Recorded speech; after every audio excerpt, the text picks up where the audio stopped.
From entire islands used as quarantine zones for the sick and dying, to cursed abandoned villages, these are the forbidden ruins that historians are too afraid to explore. Take a look at these pictures right here. These are the abandoned British sea forts known as the Unsolved forts. Perched on stilts in the middle of the sea, these forts were designed to be self-sufficient and isolated, and you definitely get a sense of that isolation and confinement looking at them. There's a haunting appeal about this place. They were used during the Second World War and have now been left to rot, and their harsh conditions leave behind a very terrifying history. Exploring these abandoned sea forts is not for the faint of heart. Historians can only read about them now. As you can probably tell, they aren't the sturdiest, so they're a tad too dangerous to explore. The structures are unstable, the seas are also treacherous, and the weather can be unpredictable, so accessing these forts is illegal and extremely dangerous. But this, of course, makes them even more alluring to thrill seekers and urban explorers. Next, we have Davila's Cave. Davila's Cave has been associated with mystery and the paranormal for centuries. It was used by various religious groups throughout history, and there are numerous tales of strange occurrences within the depths of these caves. Although fascinating, it is very dangerous for historians to explore. The cave's intricate network of tunnels can easily lead to disorientation. In some areas, the airflow can be restricted as well, making it difficult to breathe. So imagine being confused and lost in this dark cave, and then all of a sudden you can't even breathe.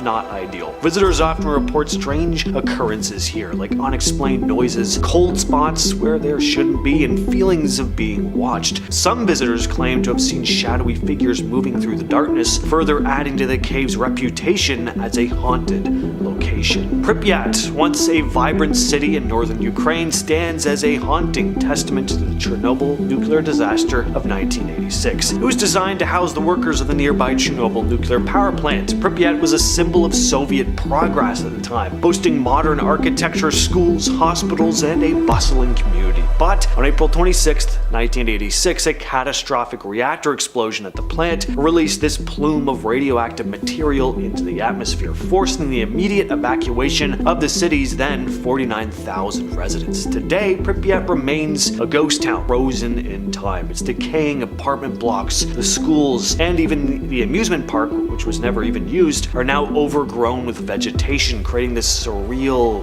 eerie landscape. The Ferris wheel, intended to bring joy to children, now stands as a symbol of the city's abrupt demise. Radiation levels in the area are still elevated, making it a restricted zone, accessible only to authorized personnel, then tourists on guided tours. The Valley of the Kings is famous for being the burial site of Egypt's pharaohs and powerful nobles, and it's one of the most well-known archaeological sites in the world. Over the course of nearly 500 years, between the 18th and 20th dynasties, tombs were carved into the rock to house the mummies of kings like Tut and Ramses. But aside from its history, the valley is also known for its eerier stories. Visitors to the valley at night report hearing strange noises like screams and screeching sounds. Some people even have claimed to see a chariot pulled by fiery horses, thought to be driven by King Tut, racing through the desert at night. The most infamous part of the valley is King Tut's tomb, once said to be cursed. Ever since the tomb was discovered in 1922, those involved in the excavation have suffered misfortune. Lord Carnarvon, who founded the expedition, died shortly after the tomb was opened, and some of the other people involved in the dig also met untimely ends. Stories of King Tut's cursed tomb fueled the belief that not only the tomb, but maybe even the entire valley was cursed, and it's kept people wary of the place to this very day, especially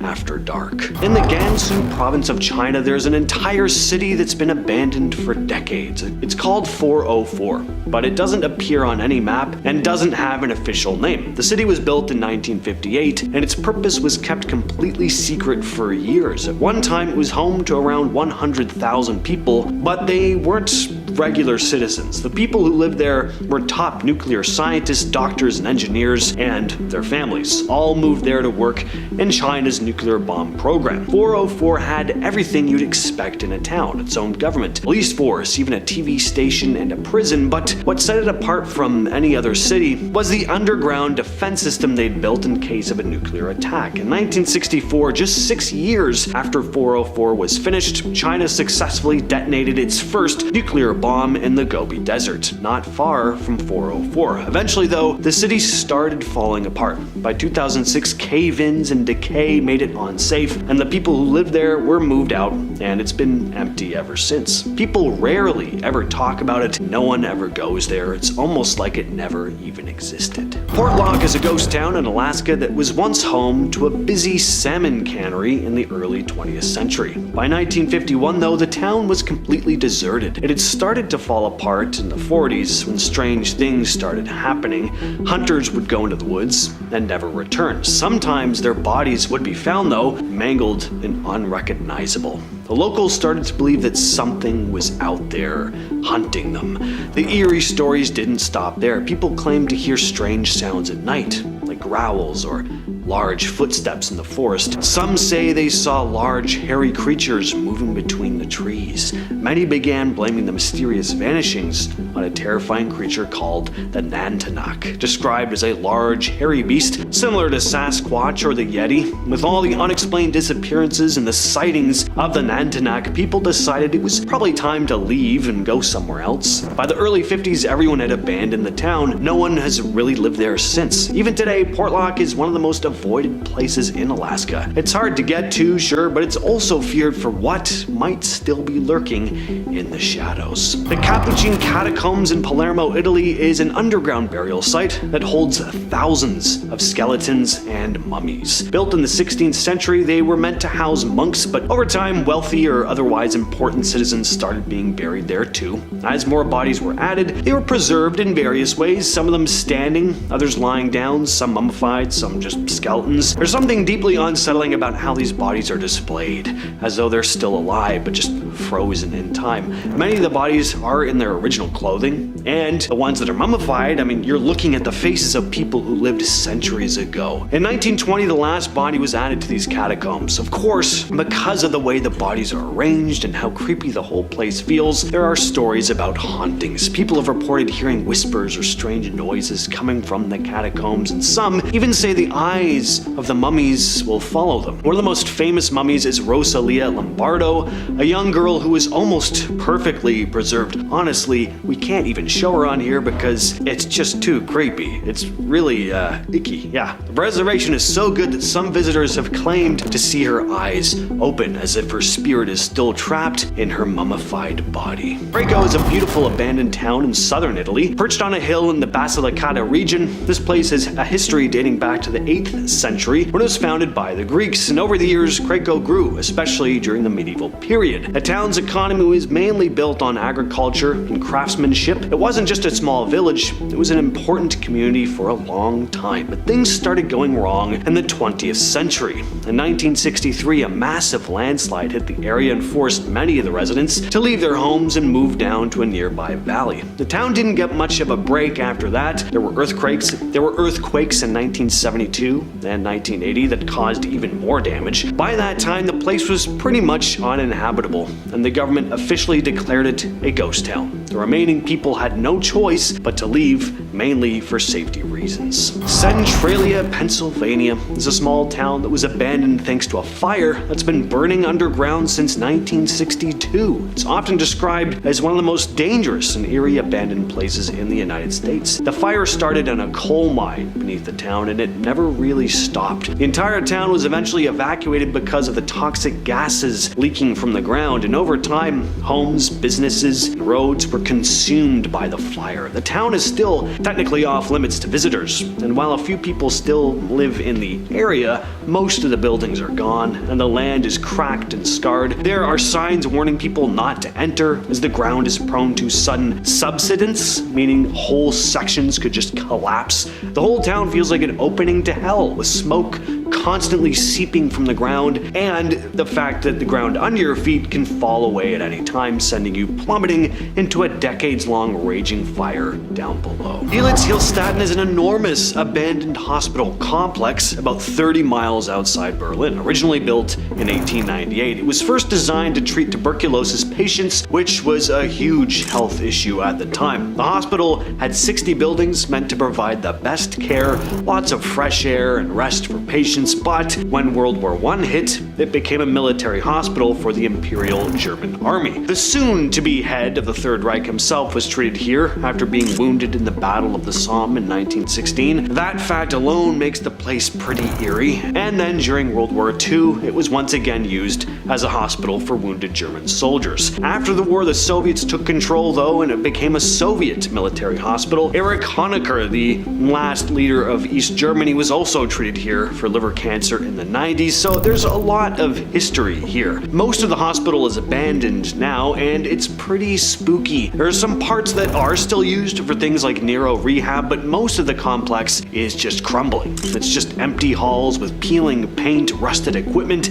broken windows, pretty much your quintessential gross, grimy-looking horror movie abandoned hospital. Sukushima Island off the coast of Japan is a small island that has a really dark history. During World War II, this tiny speck of land became the site of a chemical weapons factory where over 6,000 tons of mustard gas was produced. The factory operated between 1927 and 1945, but after the war, the Japanese government covered up what happened there. All the records were destroyed, and the island was pretty much left to fade into obscurity. Today, the island is known for something you'd probably never associate with mustard gas, though: adorable little rabbits. They're all over this island. The chemical weapons factory is now abandoned as well, and even though the island is open to the public, visitors aren't allowed to enter the old plant because it's still contaminated with dangerous chemicals. People believe there may still be hidden caches of mustard gas on the island, but no one really knows because, again, the records were burned. Henderson Island in the South Pacific is completely uninhabited. No tourists, no factories, almost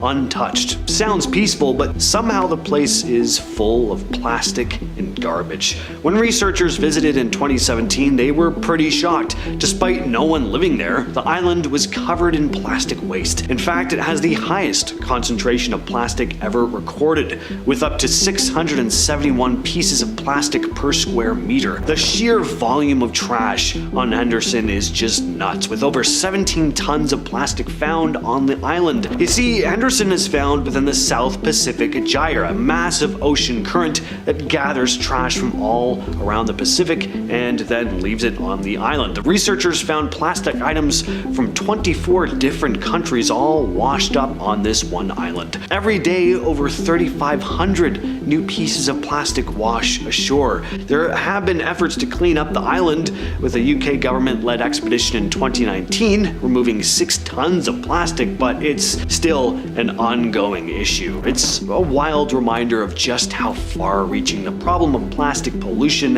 has become. In Bango City, Philippines, there's an abandoned building that has a very creepy history: the Diplomat Hotel. Originally built as a religious school and a vacation house by the Dominican Order in the 1910s, the hotel was transformed during World War II into a place of pure horror. During the Japanese occupation of the Philippines, the building was a site for mass killings, with many refugees being slaughtered by the Japanese soldiers. After the war, the building was bombed. It was eventually rebuilt as a hotel in 1947. Then in the 70s, it was remodeled, but by 1982, after the death of the hotel's owner, it fell into disrepair. Over the years, people have reported strange things happening in and around the now abandoned building. Locals claim that the hotel is haunted by the spirits of those who died during the war, and some say they've heard horrible, almost otherworldly screams coming from the property late at night. It's said that the hotel is home to the ghosts of priests, nuns, and people who were beheaded during the war. From Ukraine over to an island in Japan now, we have Hashima Island. The island was once a busy coal mining community, but it also served as a site of forced labor during World War II. Thousands of Korean and Chinese workers were brought to this island under harsh conditions and faced brutal treatment once they were there. Many died from accidents, disease, and malnutrition. In the 60s, as Japan shifted towards oil and gas, the demand for coal declined, and Hashima's mines became unprofitable. In 1974, the last last residents were evacuated, leaving the island abandoned. The remains of the community still stand, its buildings now having fallen into disrepair. The decaying infrastructure, overgrown vegetation, and the eerie silence creates a sense of desolation and foreboding. Because of the dangerous conditions and the risk of accidents, access to Hashima Island was restricted for many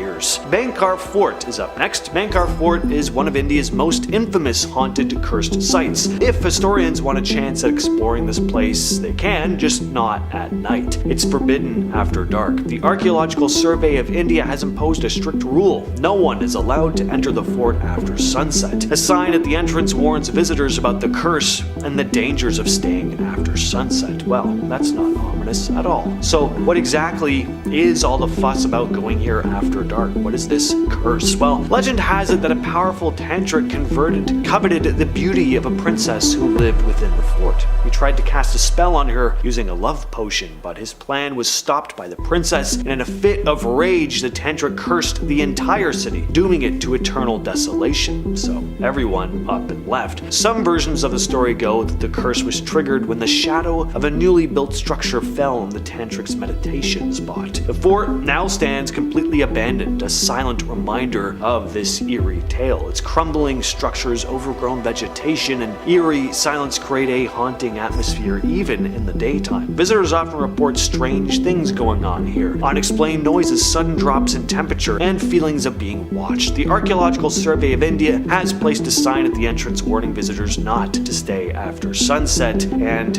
really, you should probably listen to it if you're a believer in paranormal stuff, that is. Now we have Ross Island in the South Andaman district of India. This has become a ghost town, but at one time it was a British colonial settlement. The island has witnessed a series of misfortunes, including disease outbreaks, natural disasters, and war. These events have left their mark on the island, contributing to its eerie ambience. There's lots of local legends and folklore about the island, with many believing it to be haunted by the spirits of those who once lived and died here. Visitors often report strange occurrences, unexplained noises, feelings that there's someone else around when there isn't, and combined with the fact with just how this place looks, it's really cool with vines and everything starting to creep in, but it is definitely eerie. Access to some parts of the island are restricted, adding to its mystique and allure. The forbidden areas are shrouded in mystery, and they fuel speculation about the secrets that they may hold. In the LA suburb of Downey, you'll find a fenced-off, boarded-up area known as the Old LA County Poor Farm. This place has a history that dates back to 1887, when the LA County Board of Supervisors decided to create a facility for the homeless. They bought 124 acres of farmland near Downey, where they built homes and offices to house and support residents. The farm wasn't just a place to live, it was also a working farm. By 1910, it had expanded to 400 acres, growing crops and raising livestock, becoming self-sustaining. The idea was pretty forward-thinking, providing food for residents and selling the surplus for profit. We could use more places like this today, but like most things, it changed over time. In 1915, a new superintendent came in, and the Great Depression added its own set of problems, leading to a tent city being set up. During World War II, part of the farm then became an army base. By the 50s, the farm aspect was abandoned in favor of turning it into a hospital. By the 80s, the hospital moved across the street, leaving the poor farm empty and forgotten. And today, this site is completely off limits without special permits, surrounded by no trespassing signs and barbed wire. But in 2006, Marines were using the area for a training exercise when they came across a freezer. They decided to take a look inside and found that it was filled with mummified body parts. Moving on to Poveglia Island. Access to Poveglia Island is restricted. In the 20th century, Poveglia's already sinister reputation deepened when it was converted into a mental asylum. The asylum was notorious for its brutal treatments, including lobotomies and other experimental procedures. Patients were subjected to horrific conditions here, and many met tragic ends. But like I said, the island was already ominous itself. It had served as a quarantine station, plague victims during the 18th century. Countless individuals were brought to the island to die. Their remains were then buried in mass graves. Today, the island remains abandoned, its decaying buildings and eerie atmosphere adding to its haunting allure. Local legends and folklore surround it now, with many believing the island to be haunted by the spirits of those who suffered and died there.